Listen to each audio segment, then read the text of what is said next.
Good evening, Lions fans, and welcome to Truelove's Pizza and Grits Thursday Night Preview, an hour-long discussion of Columbia Lions football from Truelove's Pizza and Grits on Riverside Drive. Now, here are your hosts, Dan James and Eddie Bobo. Thank you, Bill Jones. Welcome into another edition of Truelove's Pizza and Grits Thursday Night Preview from Truelove's Pizza and Grits, 1144 Riverside Drive, 388-7770 is their phone number to give them a call. Thanks to Kathy and Glenn giving us a wonderful place to broadcast from, and we do this every single Thursday night during the season, and we found out that if we do go into postseason, that we'll be doing this also on the Thursdays before the postseason games. That's exciting. So, it is exciting. Hopefully we'll take care of business the next 3 weeks, and we'll be in that situation. Hope and faith in us to be able to do that. That's a wonderful thing. So thanks to Kathy and Glenn. All right, Coach, would you have thought at this time last year when we were 0-0 that we would be sitting at 6-1 at this time this year? No. You always have high expectations for your team, and you always want to prepare each week to do well. And, the more we practiced throughout the summer, the more, came to realization that, we can probably do some more than what a lot of people are expecting this year out of us. The question, at that point for me, and we've talked about this before, is players, this team's got to find a way to win some games. Right. Coming off that 16-game losing streak, it was a matter of just let's get over that hump, let's get a win, let's get a taste of winning, and let's see what we can do with it. And we have, which has been nice, and we've been in different types of games this year where we've had some blowouts, and then we've been battle tested where we've been in tight games. We've had to come from behind in games, and they kind of answered that question for me. That we have found ways to win. So I'm tickled to death that we're sitting here 6-1 with the chance of being in postseason. A lot of listeners or viewers might think we're automatically in the playoffs, and that's actually not the case. And my understanding is that Summit is not necessarily the region champ. They kind of already said they are, but I'm not sure how it all works. I don't think they are. I think a lot of teams would have to win, and obviously they would have to lose. And if they lose to, I guess they still have Shelbyville left on the schedule. You never know. I think they played Shelbyville last Friday. That's right. That's right. I'm thinking. Matter of fact, according to my statistical sheet, they lost to Shelbyville by a score of 47, or Summit won 47-37. Yeah, Summit's only loss is to Spring Hill at the beginning of the year. Right. And that's got to sting, man. That's got to sting badly. And, when you're a wing T type of offense like Summit is, that's kind of the best week to play that type of offense before they really get into a groove. Right. They're one of those teams that will get better from week to week. It's a season. Kind of like how Lawrence County and Coach Morrison has traditionally done in the past. They have continually improved. So that's kind of where we're sitting, and we tell our guys, and the main thing we got to do is take care of business week to week, and, hopefully with a win tomorrow night, not 100% sure if it clinches a spot in the playoffs, but it definitely helps our case. Right. At least we'll have a 500 record at worst case scenario if we get a win. Well, I've got to tell you, and I got to be perfectly honest and frank up front on this, is that in January of 14 I had a stent put in. Okay, and at some point I got to have 2 more put in. This team can't keep doing this to me what they did Friday night. I'm telling you. I tell you what, I'm gonna be right there with you, probably in the room next door. Yeah, well, late in that game, I looked at the scoreboard and I'm going, we're down 10 points. Yeah, I just don't see that we got enough time, but by God, I got proved wrong. A lot of things had to happen. As a coach, of course, I'm pacing the sideline, playing different scenarios in my mind, while we're going on in the game. And, there near the end, I've only got 1 timeout. And, we were able to make a stop on defense, which on that night was kind of rare, but we did. We came up with a huge stop in our own territory. Mm-hmm. And after that, we drove. And I was thinking in the back of my mind, like, we score a touchdown, our only chance of winning this game is getting an onside kick and recovering. Yeah. I said, I don't have enough timeouts to stop the clock. They'll have enough time to run it out. And sure enough, we drove down, scored, kicked the extra point, kicked the onside kick. We got it. I was thinking, thank goodness we got a chance, and at that point, I don't think you guys, any of the coaches or any of the players, we never felt that we were out of the game. We almost felt like, I kind of personally felt like if we have the ball last, we're going to win. I am glad you felt that way because there was a lot of doubt. There was a lot of naysayers out there. I'm telling you, to be honest with you. There was a lot of ups and downs throughout the game. There was. But it was the first game that we had been down by multiple scores, and we kept fighting back. This team last year, 21-6 down, and we're done. Yeah. Game's over. First quarter, fourth quarter, we're down by 15. Count us out. Right. But, we're down 21-6, and we fight our way back to a 3-point game at halftime. And we took care of business. It wasn't an easy game, and definitely, like you said, it was up and down. But players, they never gave up. They fought hard. It was the type game that, and I hate to say it this way, but you hated to see anybody lose it because, both teams were playing so good, There were two prize fighters standing in a ring, slugging each other out. It was like Rocky III, I swear. It really was. And somebody had to go down. That's right. It was the second fight, right? Yeah. Well, not the first one. No, not the first one with Clever Lang. Believe me, no. Yeah. Well, it was a fun. Those games are always funner to look back knowing that you were on top. Yeah. We've talked before about the Henderson County game. Yeah. A while back. And the funny thing was, everybody in the press box was comparing last Friday night to Anderson County game. It was back and forth, Yeah. and they jumped up a couple scores just like Anderson County did, and we were able to, fight and claw our way back into it. And it's a testament to to our players of never giving up. And you hear about those types of games, you see those games on TV, but I think it's different once you actually experience one of those as a player. You can look back and say, you know what, the game isn't over until it's really over. Yeah. And I know it because I've been there and I've lived through it, and I've overcome that. So I think that's Yogi huge. Bear. That's right. That's right. I think it's huge for our kids moving forward, though, just for confidence. And this next 3 weeks are going to be tough. So we're gonna have to bring our A game each week, each quarter. And that White County is one of those counties that can sneak up and bite you because you think you're that good, and then you let your guard down. Right. I mean, White County is in a position where they're trying to play the spoiler for the rest of the season for everybody else. Yeah. And they too are everybody's homecoming. Right. Yeah. It'll be ours next week. That's what I mean. But just like we were everybody's homecoming last year. And it might be homecoming at Shelbyville tomorrow night as well. So, but we can't let our guard down against anybody. If it's a game we're supposed to win, hopefully we'll go out there and take care of business and leave no doubt. But we'll worry about White County on Saturday when it gets here. Yep. All of our focus right now is on Shelbyville, and it better be on Shelbyville because they have been tough to everybody they played all year long. They carried Summit deep into that game. They did. As a matter of fact, they were ahead of Summit with not a whole lot of time left, but Summit somehow come out and scored 2 scores and pulled it out by 10 points. Well, yeah, their Shelbyville's record is really deceiving. I believe they're 3-4, 2-1 or 2-2 in the region. But they got a good ball team. They've lost to some good teams. So I'm not really looking at their record and our record going into the game. I'm just looking at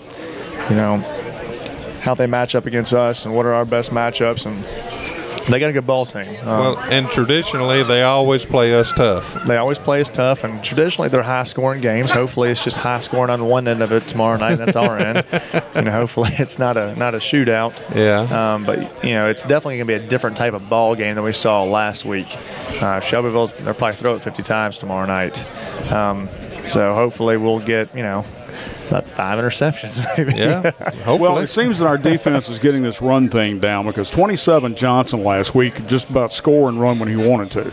He did. And he was all he was advertised. Yeah, and, you know, we faced some pretty good quality running backs this year. You know, last week we struggled lining up to some of their formations. We didn't adjust right at times, and we missed some tackles. And, you know, credit them. They had a good offense.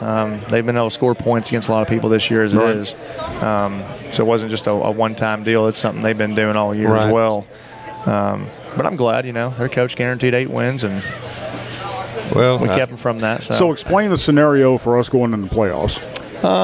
You know, from my understanding, and I could be completely wrong on this, in order for us to get a home playoff game, I think we have to win out. I think we have to finish 9-1, because if that happens, odds are we finish second in our region. And from my understanding, Region 5 is what we're in. We're paired up with Region 6, which Region 6 pretty much consists of Beach, Gallatin, Hillsboro, some of those types of teams. So if we happen to be a 2 seed, we would host the 3 seed out of that region. If we happen to go 8-2, odds are we'll finish probably a 3 seed and have to travel to probably Hillsboro or Gallatin. And if we only win one of the next 3 games and finish 7-3, we'll probably be a 4 seed and probably travel to Beach. And I don't want to go to Beach. I do not like going to that beach. So I mean, you know, it's and of course if we don't win any of the next 3 games, then we're done. So that's the scenario. So, but we're not going to let that happen. Easiest thing to do is just tell the guys we just got to win the next 3 games and let the rest take care of itself. Absolutely, so. That's right. Well, guys, I'm going to bring you on here a little bit because I know we're going to bring some other players on here real quick. We got Drew Williamson, Russell Wagner. Guys, tell us a bit about let's talk about last week real quick. These are offensive guys, so they were putting some work in. Here we go. So last week was unreal, actually. The probability of us winning that game with 3 minutes left is very low.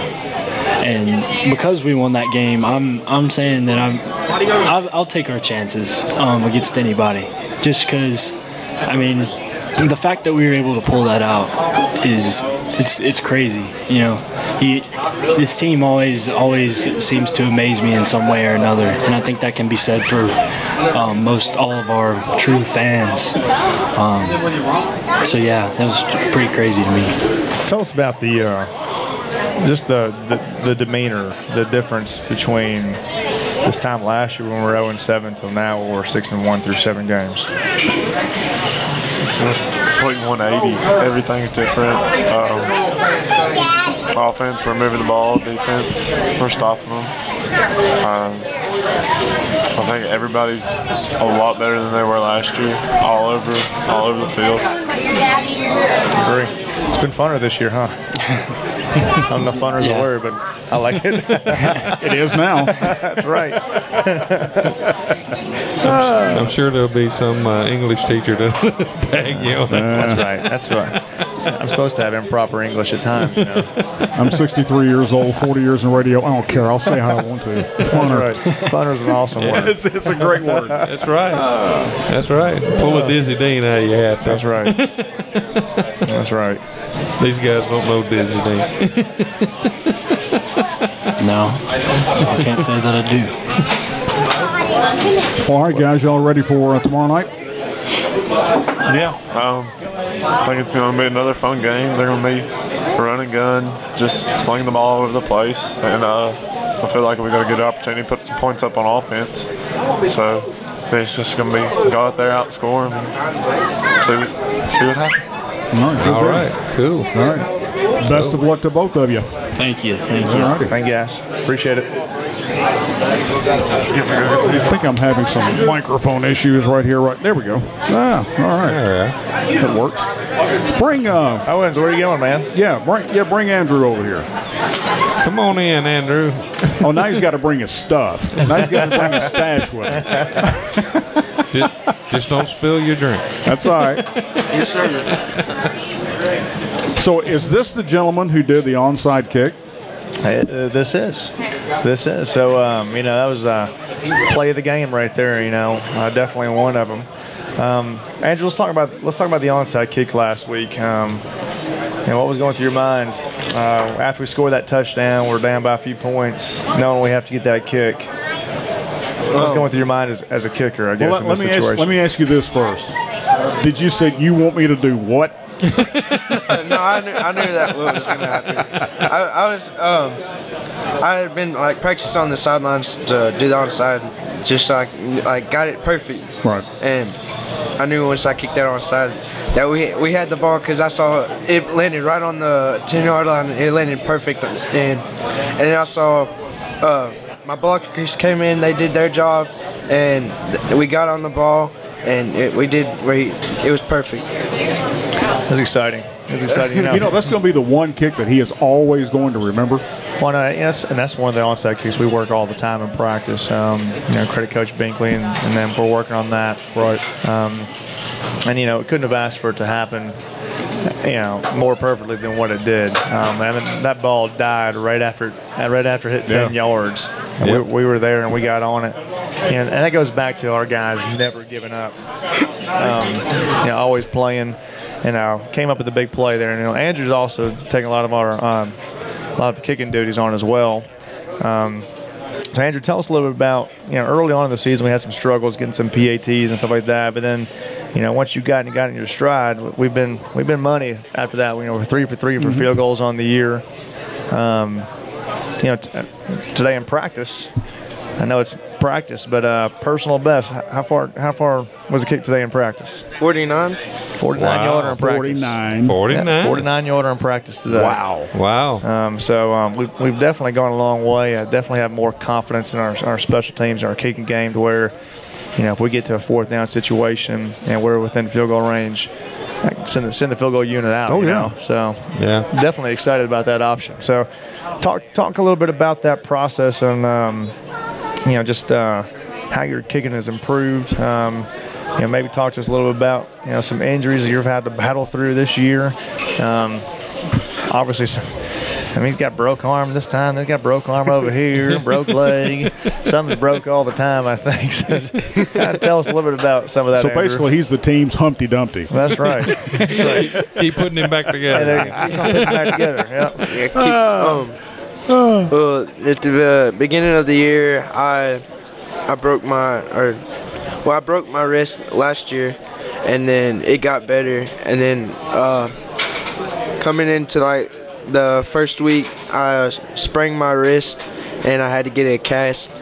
And whenever I went to get my cast off, I went back, and whenever they re-x-rayed both of them, because this one, my left wrist was still hurting, and I figured out that was broke still. So I've been in a cast all year, just playing it off. And so one day at practice, Andrew's mom comes up there. She's bringing him up to practice, and he was getting the cast off the one wrist, and he's got a brace on the other wrist. I'm thinking, it's not the wrist that. And sure enough, he comes up there. Well, this wrist is fine now, but this one's broke. I'm like, well, how did that happen? So, and that kind of what really led Andrew into more of a kicking role, because at that point in time, he was still getting some reps in offense at some running back, and we were actually going through a transition time, maybe trying him out as a slot receiver because of his athleticism. We needed more depth there. And he shows up, and, he got a broken wrist. And like the doctor said, probably shouldn't play offense. And I agree, because, he only got one hand, really. So I say wrap them both up like clubs. That's right, and put some stick 'em on there, man. That's right. Just kind of catch it like that, huh? yeah. But, he's done a good job. He's playing some more defense for us now. And obviously during offensive practice, it's allowed him to take some time and really focus on the different types of kicks, whether it's kickoffs, onside kicks, PATs, or field goals. And also Stephen Baker's also worked a lot with him too. Cameron Baker's dad, he's come to practices and stuff, and pregame, before games, he's kind of, fixed some of his footwork and stuff and everything like that. So I think that's helped him a lot. So I definitely see an improvement throughout the year, which has been good. You got anything to say for tomorrow night? Yeah. Not much. I just know we're gonna win. All right. Yeah. Andrew's played some defense for us this week.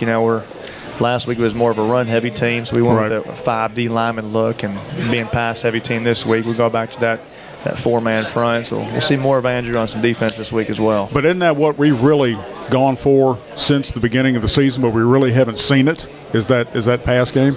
Yeah, it's something we've prepared for. It's something we go back to summertime and all of our 7-on-7. You don't see a lot of air raid teams in high school, but when they come along, you've got to be ready for them. So this is one of those things that we've repped a lot of time during the summer. And we went to the FCA camp in Cookeville. A lot of it was mainly 7-on-7 based. So it's good for offense and defense. But defensively, very rare do you see a type of team that's going to throw the ball that much. Every now and then, here and there. I think up to this point, Hillwood and Spring Hill might have been the two teams that threw the ball or tried to throw the ball as much, and it really wasn't a ton.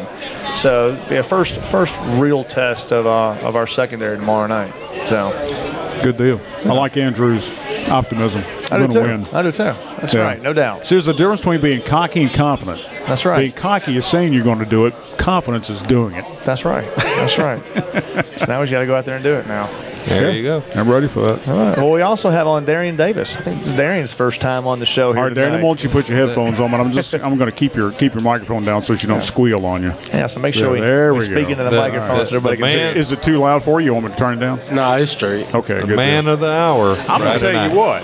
At what point last week did you say I'm putting this team on my back and I'm going to carry this team? We're going to win this thing. I think in the middle of the third quarter.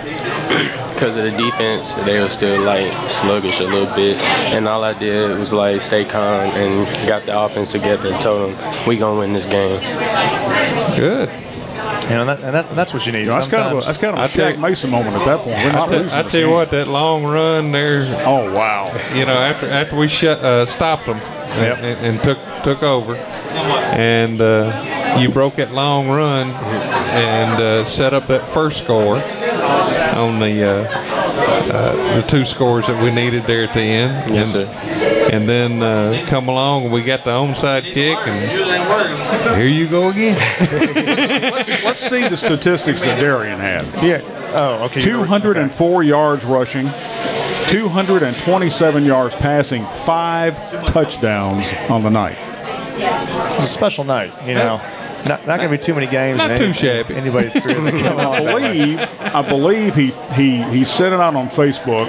Maurice did, Patton with Daily Herald. I believe he said that was the first over 1,000-yard game he had covered in high school. I know. Because it was I think it went for 1,003 total yards on both teams. It's good for our offense, but for defense, man, I tell you what. It was a long night for us. Yeah, a long night. 570 offensive yards for Central and 503 for Franklin County. That goes back to the I'm sorry. It's 3 aspects of the game, and there's going to be games where defense has to put the team on the back. Right. And Friday night was definitely a game where offense had to put the team on its back through some of the defensive struggles we had, and they did. They rose to the occasion. Every time we struggled on defense, they answered back. Yeah. They kept us in the ball game, and then special teams played a huge portion. Obviously, they're late in the game as well. We read Darian's stats from the other night. He's got some pretty good season stats too. So throwing the ball this year, he's 70 of 106, which is 66% passing. High school. That's good. You complete 66% of your passes. That's great. So 70 of 106, 1,164 yards, 12 touchdowns throwing the ball. And then rushing, he's got 62 carries for 498 yards and 9 touchdowns. So he's accounted for 21 touchdowns this year. Wow. All right, Darren, I got to ask you this: when you're behind the line, you get the ball. What do you see? That big hole. Where do you hope that it's going to open up, right or left, or does it matter? It doesn't even matter. But I prefer it open up to the left. Well, we kind of figured that.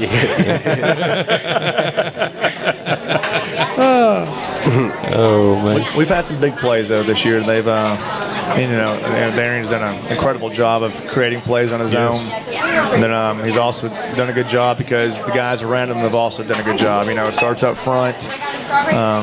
Offensive line's done a good job for the most part protecting this year. We've only given up a handful of sacks. Well, what I really love from this team too this year It's the downfield blocking that we have. Right. Yeah. You know, that your receivers, you know, once they realize that we got the ball, we're running it, so now I got to be a blocker. It's something we put an emphasis on this year, for sure. And so that's great to see. And you know, all right, not to call anybody out, but I'm going to get you to call somebody out. Who's your favorite receiver? Oh man, you know, I know it's going to be tough. Who's your favorite receiver inside? TJ. Okay. Yes, sir. I figured that one. Yeah. That was number 1 on my list. Okay, I won't put you on the spot because you know because your receivers are all good. Yes, sir. They can all catch. You get it to them, they'll catch them. Yes, sir. Yeah. That's been a good thing about our offense this year is that, you know, if I'm guarding our defense, you know, you're going to worry about, obviously you got to worry about number 1, but then you got number 2. And then you got 26 who's made a lot of plays. And you got 11 who's made plays inside the red zone for sure. And you got to watch out for number 4 because he's come up big on a lot of third downs. So it's hard to really pinpoint on our offense, you know, what's the number 1 guy, you know. And you know, when we scout teams on other offenses, you know, even this week, we know we got to watch out for 3 and 14. Those are their guys. Well, the one thing that you've got this year that you didn't have last year, you got a handful of weapons at your disposal. I love that pass from TJ. Oh, that was I like that. That was great. Yeah. Oh yeah, that was sweet. Good job. Good job. But you know, that a lot of that goes back to the success we had on the plays where he just catches the ball and runs. And the very first touchdown, you know, where you kid. Yep. They brought their safeties up for run support. Yes, sir. And you just Yeah, and that is something we saw on the film, and we had worked all week on practice, and we went over that every day and said, hey man, if you see this, you know, this is going to be open. And sure enough, man, me and Coach Davis were all sitting there on the sideline. I'm like, hey, they're lining up like we thought they were. You know, once you actually see it happen, you're like, oh, we're going to score. Then good pass, good catch, and second ever got him in the end zone. So it was a good way to start the game. Yeah, we were sitting up in the press box going, man, you throw over top on this. Yeah. You know? Yep. And I have to say this, after the game was over with and Franklin County's radio people were still, you know, closing their thing down. Which took forever. Their color commentator said the thing that I hate is we got to see that Davis kid again next year. That's right. That's right. And boys and girls, if you think he's good this year, you wait till next year. Always worth to get better. That's right. Yeah. Well, tell us about the difference from last year into this year. Just the whole demeanor of the team, and I guess your role as a quarterback, and just, you know, what do you see as the main difference, I guess? Or Mainly just focus on getting better at practice. Everybody showing up at practice, putting in work, lifting weights like they're supposed to, and then on game days just show up, just show out. Show up and Show up and show out. Yes, sir. that's right. I love it. I do too.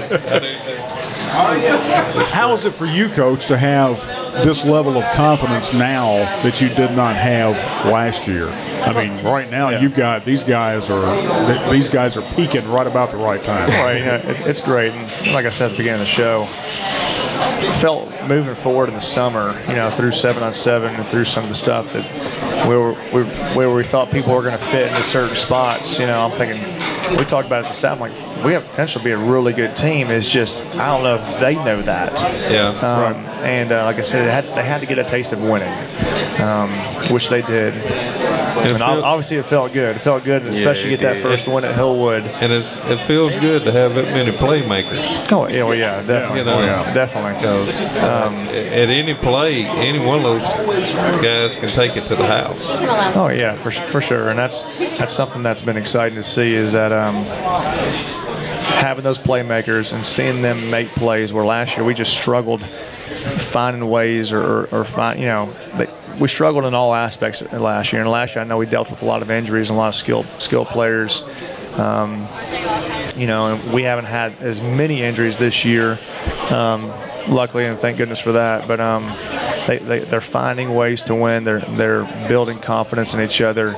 And again, you know, in our offense, it's you know, who you gonna focus on stopping? The quarterbacks, the running backs, the receivers. We've had breakout games from all different of those positions. I mean, the Spring Hill game, I don't think anybody knew Jay-Z was going to rush for 200 yards. I don't think Jay-Z knows he was going to rush for 200 yards. I mean, so you just which is good because you look for players to step up to the plate. You know, that going into that week, you know, Corey Fields was injured. Hallams was recovering from an injury, so we went from 3 running backs to 1 running back, and you know, Jay-Z stepped up to the plate and had a breakout game when we needed him to, and it was good. So, you know, same thing with Darian. When we get in the pinch and we call his number, you know, he's producing. Yeah.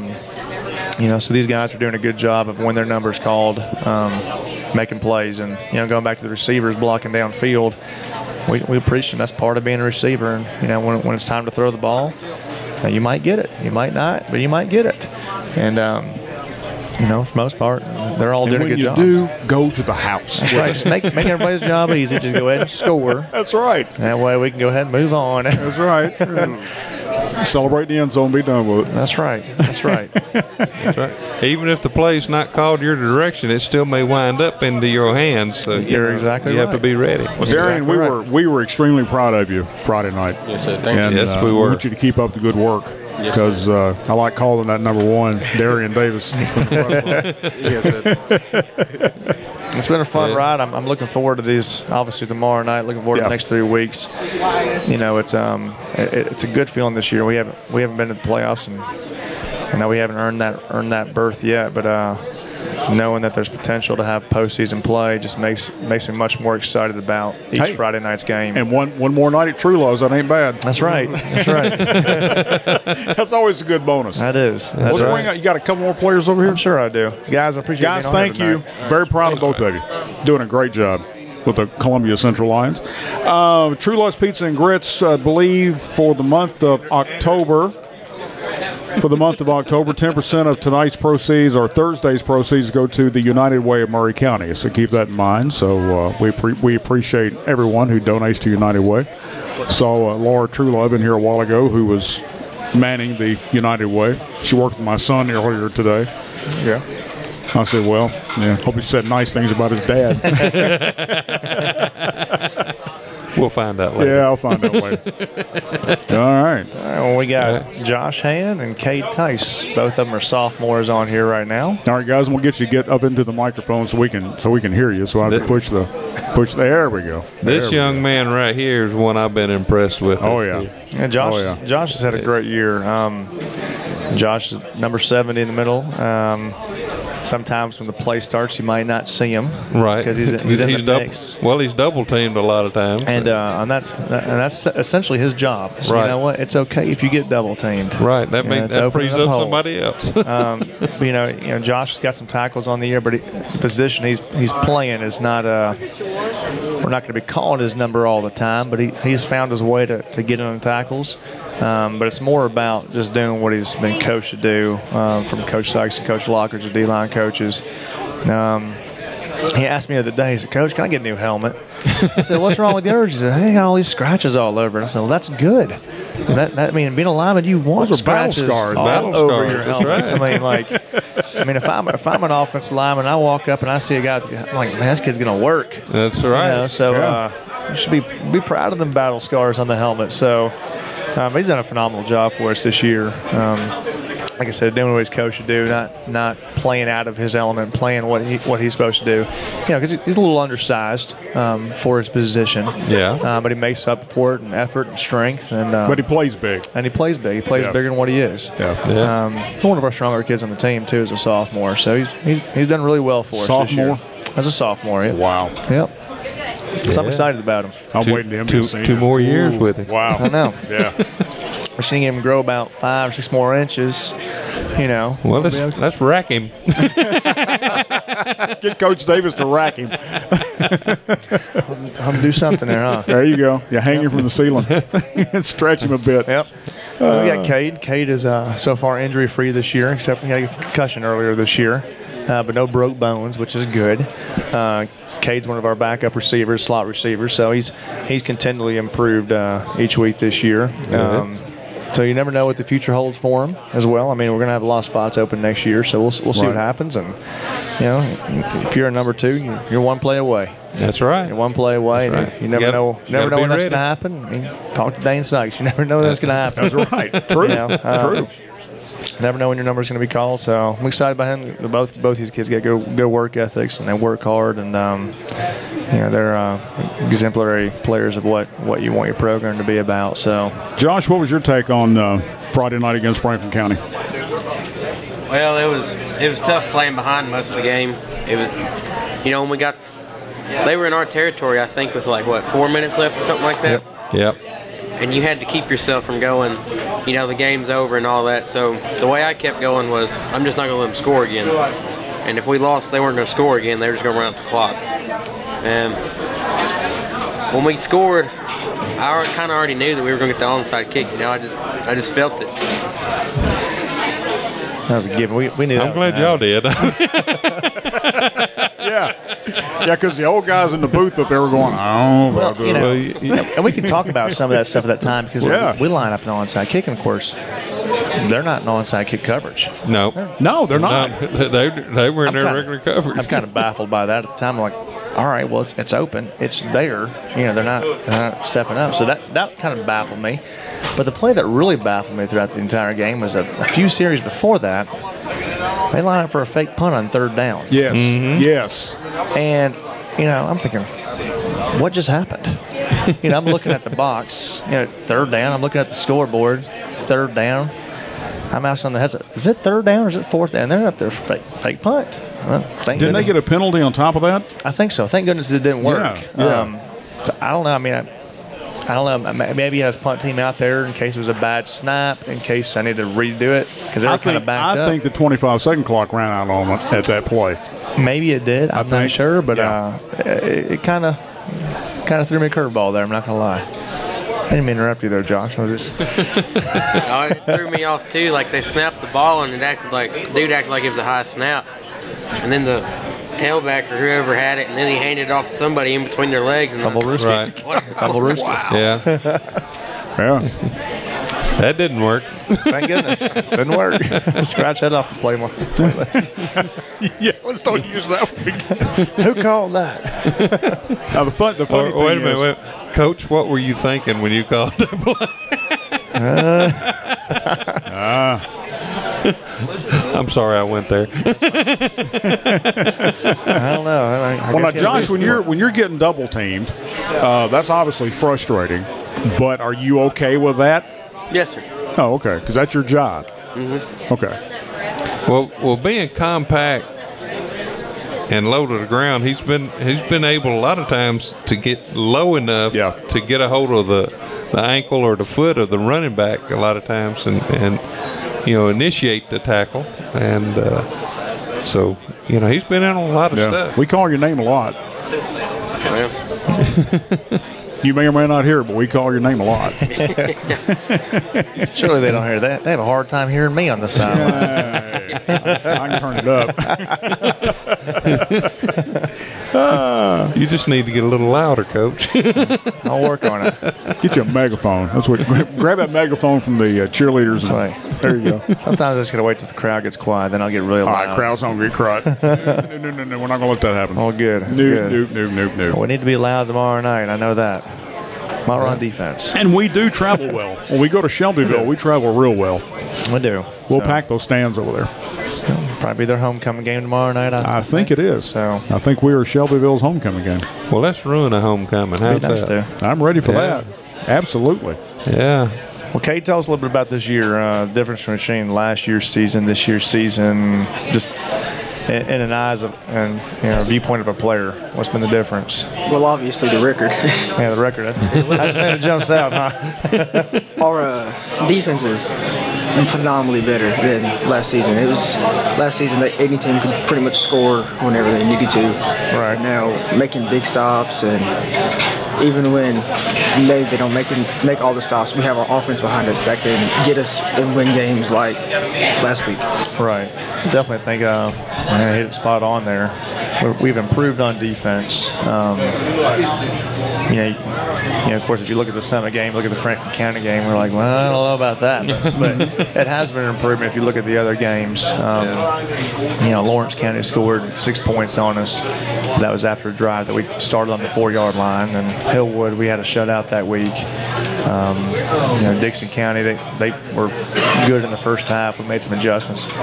Came out, much improved in the second half. So definitely think our defense has improved. And like offense, it feels like at times we can kind of score at will at times. So it's where we struggle. We had some big plays last year, but we struggled putting together some good drives. So I definitely think we've improved in both those aspects. So anything else you guys want to add? Josh is ready to go back to the pizza. Well, guys, congratulations and work hard tomorrow night. Yes, thank you. Go get us some other players or coaches or somebody. Hey, let's get Coach Sykes over here. He loves talking defense. Yeah, Coach Sykes, you in the house tonight? Yeah, he's in the house. I saw him come in a while ago. He's over there somewhere. Yeah. So we'll get him to come over. Yeah, tell Coach Sykes to come over. I think Miss Owens is going to go. Okay, yeah. She's going to go get him. Thank you to Regina Owens, who's kind of masterminding our party out here at Truelove's Pizza and Grits. And does a great job. Does a real good job. Trying to convince her, even though she has a senior, to come back next year to do this. And I think I've just about got her convinced to do it. Okay, well, good. Yeah, at least we hope. Again, thanking Kathy and Glenn Truelove for all they do for us on Thursday night. It would be difficult to do this anywhere else where we didn't get fed. So I know. let's find another, and there are no others as far as I'm concerned. That's right. But they go all out to help us here at Truelove's. I enjoy coming here on Thursday nights. I do, especially sitting in the Lions Den. If you come in here, you'll find a helmet with the old Lions logo on it. You'll find the lion head.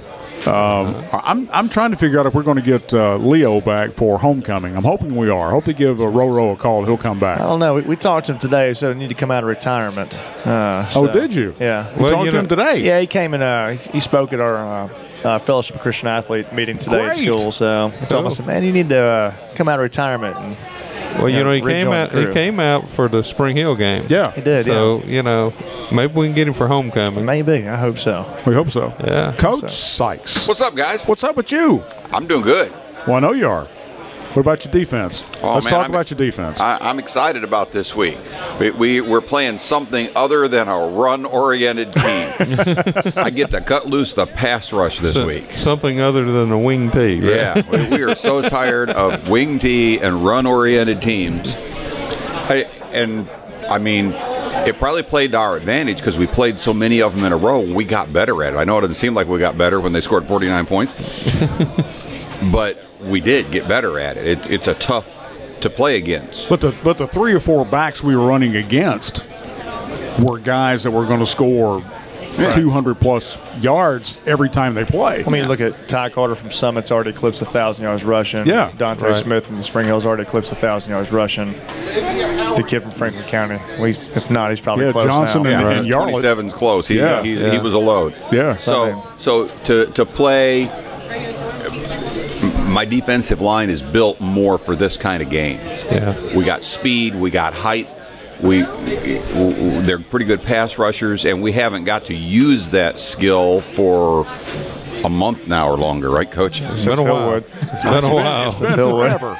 So I feel good about the fact that the boys are giddy, excited about the chance to get after the quarterback a little bit and to be able to use some of the skills that we spend all summer working on rip moves and swim moves and things to defeat when you get a pass block, and then they don't get to use it for 3, 4, 5 games in a row.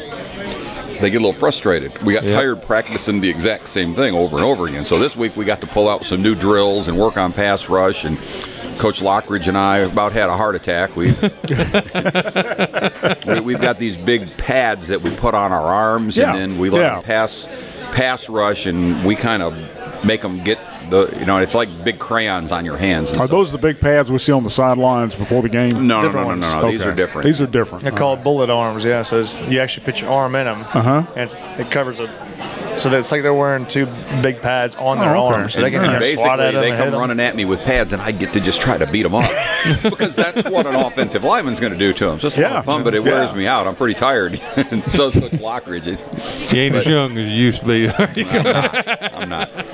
But we're excited about the opportunity to see what we can do against a very good passing team. I mean, they're good. Their quarterback gets rid of the ball quick. I've told the boys, don't get discouraged if we don't get to him get your hands right up. away. Get your hands up. We will get there, though. If we stay after him, we will get there. You watch for it. I don't know if it'll be second quarter or third quarter. It might be fourth quarter. But we'll get there. We'll affect the pass. We'll bat it down. We'll get a sack. Somebody say first quarter. I'm sorry. I was hoping you say first quarter. I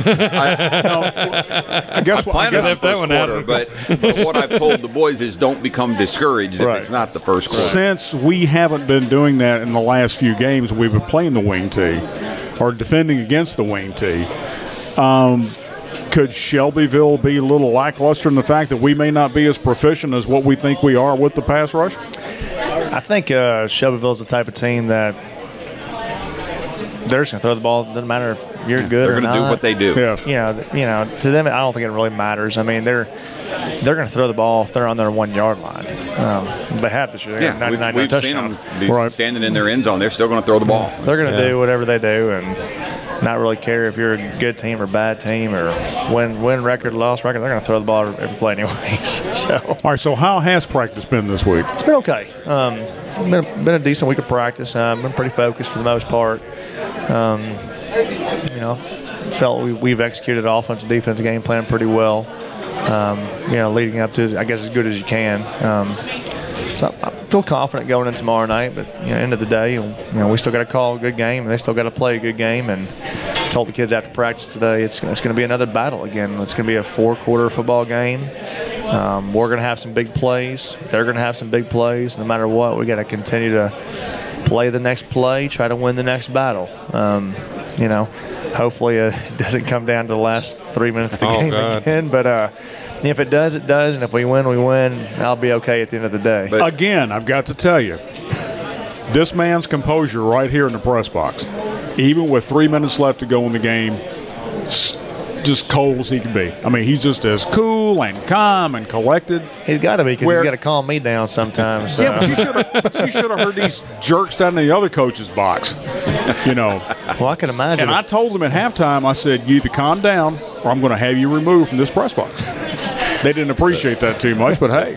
As there the press are box times that I'm saying, Coach Hoth, just calm down. I know it's going to be okay, Coach. But you're wanting to say the things he's probably saying. I am. But that's it's a different role. Yeah, I mean, you guys know when I was on the sideline, I was as animated and as loud as any coach out there, maybe louder. Well, their coach was screaming, get back, get back. He's screaming out the window. And we said, they can't hear you.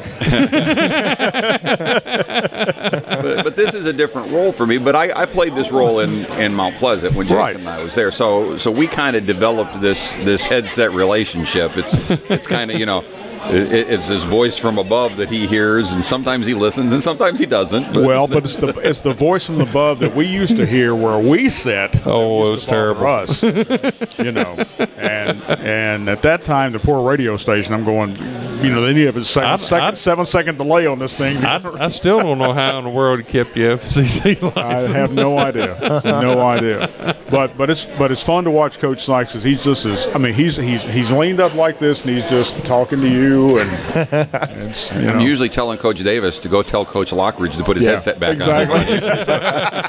Would you please tell Coach Lockridge to put his headset back on? I know.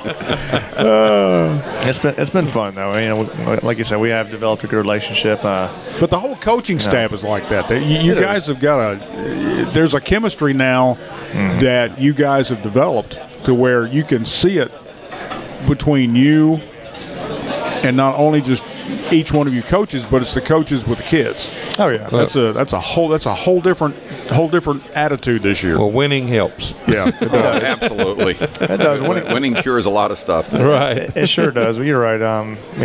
Staff does a good job with each other. On game plan on Sundays when we game plan and stuff. We all pitch in our 2 cents worth, and we kind of see what's going to best fit our team for what our kids can do and what our personnel is and what we're able to handle. And all ideas are open, and that's what I love about our staff is that we're going to talk to each other about those things, and it makes it enjoyable to come to work when you enjoy being around the people that you coach with. So it's been nice.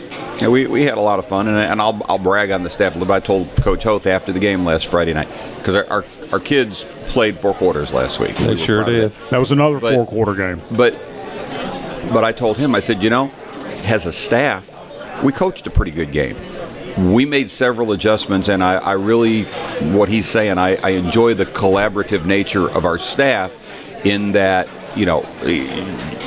sometimes I wish you all could hear, sometimes I wish you couldn't hear. The conversations that's going on between all the coaches, and we're talking, hey, let's try this. Hey, maybe we could do this. Hey, I noticed that they're doing this. And sometimes it's simple changes. It's noticing that, they're always trying to run the ball at one specific defensive player. Hey, let's change that up a little bit. Right. Or it's noticing that we've got one receiver that is faster than one particular corner, so let's flip the receivers on this play. It's little stuff like that that ends up making a difference in a close ball game. And I really enjoy the fact that everybody feels the freedom to chime in and say, hey, let's try this. Okay, no, maybe that won't work. Let's try this. It's a lot of fun that way. All right, take us into the tunnel at halftime. You got 20 minutes to talk about what you did in the first 24 minutes. So give us a little insight as once you go in the tunnel and band start doing whatever they're going to do, or halftime's doing whatever it's going to do, in 20 minutes, what can you get done? We actually get a lot done. We're going to go in there, and usually right before we go in, offensive staff meets together, defensive staff's meeting, talking about things that work, things that we need to change.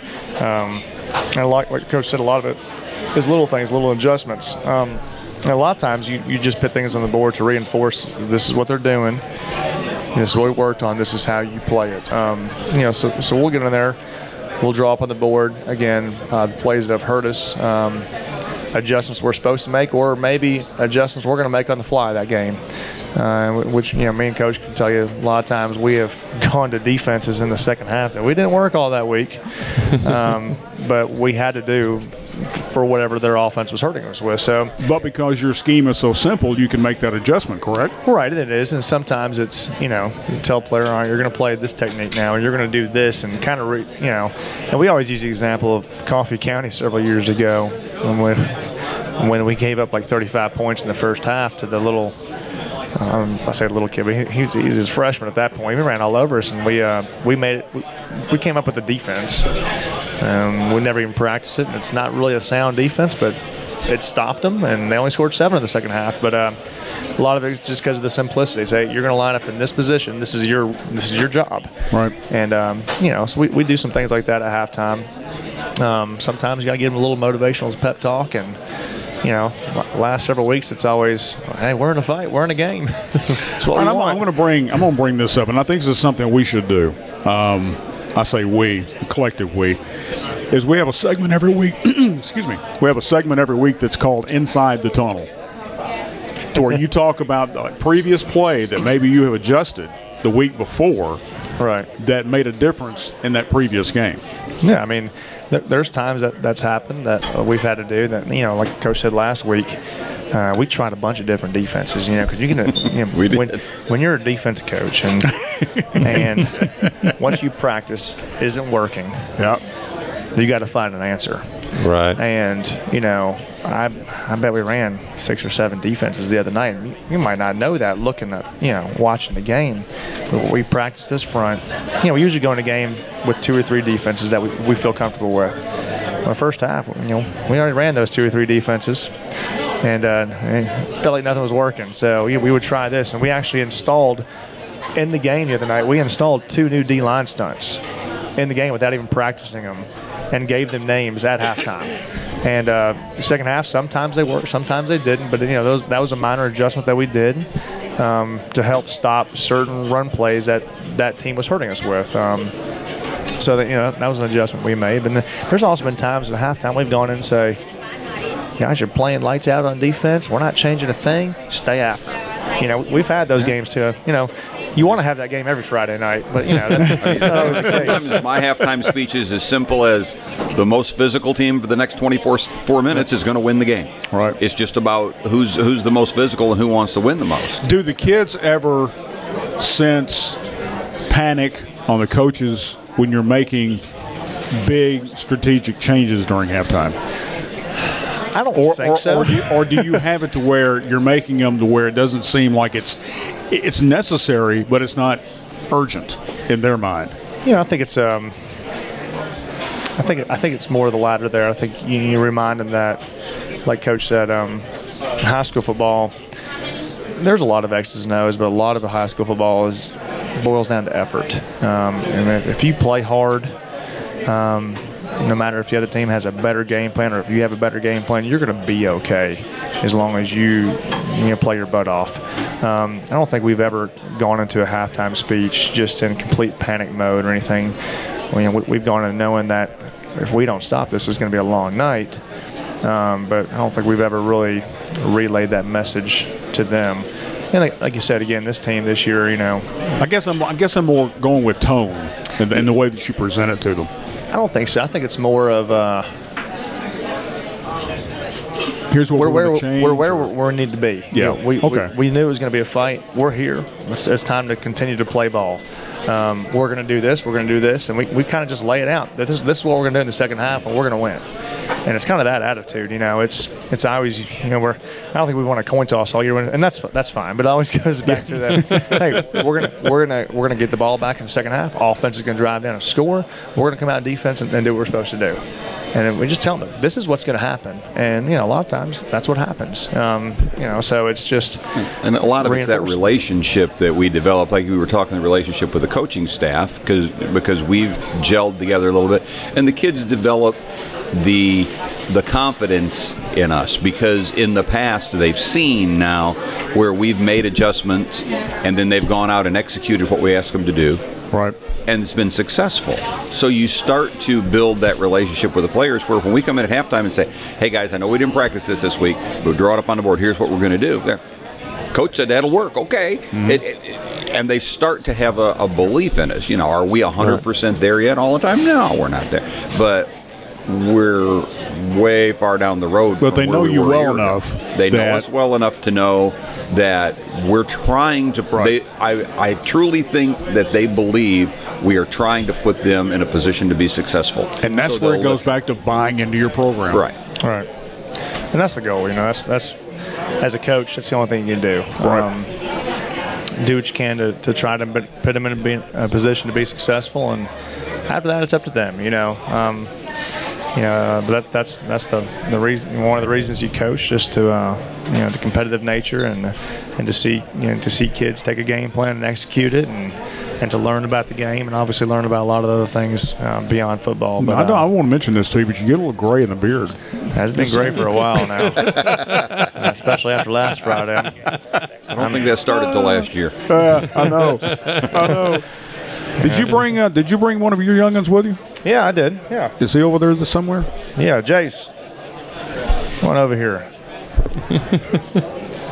Coach, you don't have to leave. No, we got another mic. We'll get him right. Oh yeah, we'll get him right there. Yeah, get him right there. Yeah. Right. I think he's grown 2 inches since he was here last time. I know he might have. Pretty tall. Man.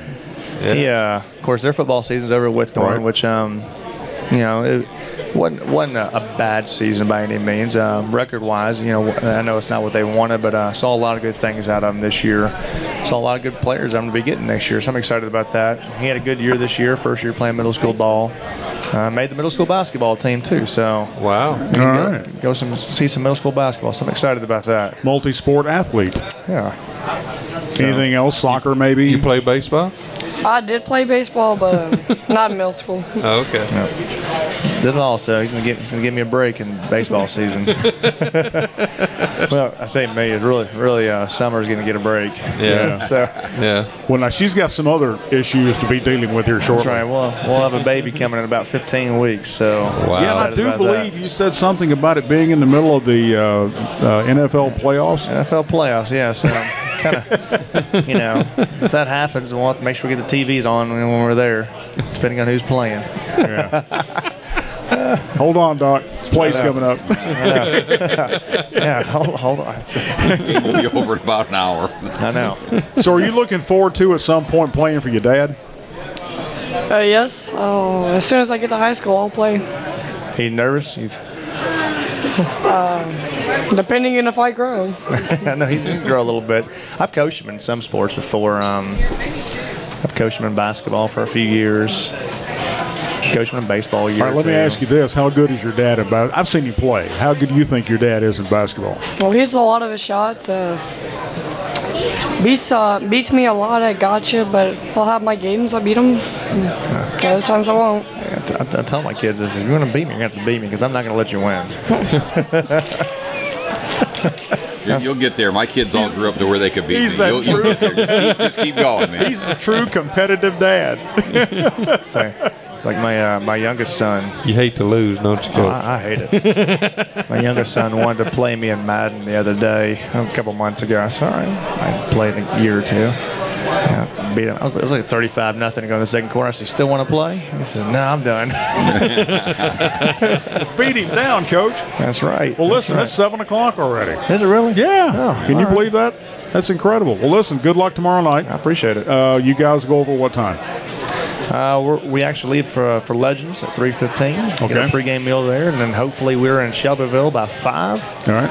And we'll be at 5:25 for pregame, Well, and then Eddie and I 6:30 we'll be off the field. Eddie and I will be over there rooting for you from the press box. Well, I appreciate it. We get our catbird seat up there with Rusty Reed with WLIJ. Yeah, we're out in the open air tomorrow Except- night, I think. Yeah, we are. Yeah. At least it'll be warm. It will be. Last year we went there. It was kind of chilly. It when we were up was. there. It was. I was all wrapped up for that. Well, listen, guys, we appreciate you being on. Thanks to, again, for Kathy and Glenn hosting us for Truelove's Pizza and Grits, and for everybody on the show.